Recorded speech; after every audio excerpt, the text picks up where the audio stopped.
Kasi meron pang Maute, meron pang BIFF. Iba-ibang grupo.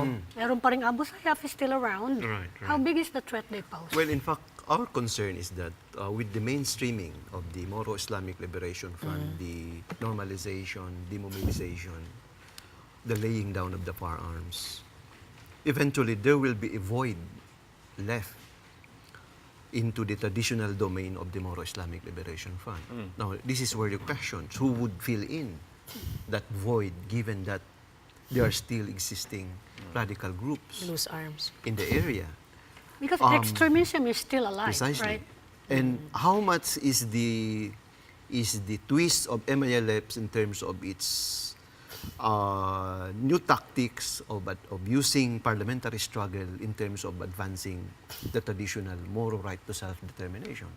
Traditionally, this right of self-determination was advanced by armed groups.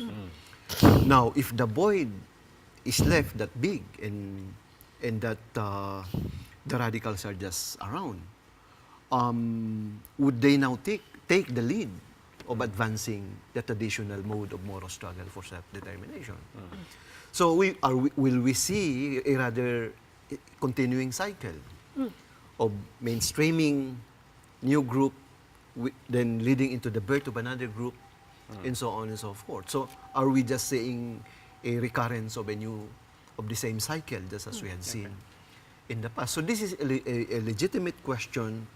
I think the BTC, the BTA, the Transition Authority, would have to take into account how to further convince the remaining hardliners on the ground. Because in the first place, these hardliners were inspired because of the ideology put in place by Salamat Hashim, Misuwari, and so on and so forth. So they might just turn the table and say, you are the ones who planted these visions among us. You are saying we have to abandon everything.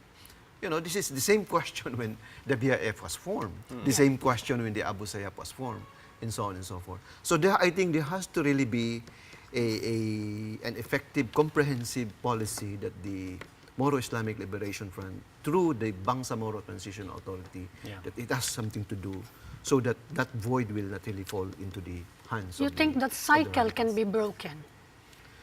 Well, as we said, the BOL still has the shade of the traditional political experiment. If federalism is totally closed, and that according to the Solicitor General, in that the BOL is just an ordinary statute, so it could just be subjected to the whims and caprices of another Congress in the future. So therefore, it would remain to be subject for change. So how long, will the idealism of the MILF and who would take over in the long run in advancing their ideals, we do not know.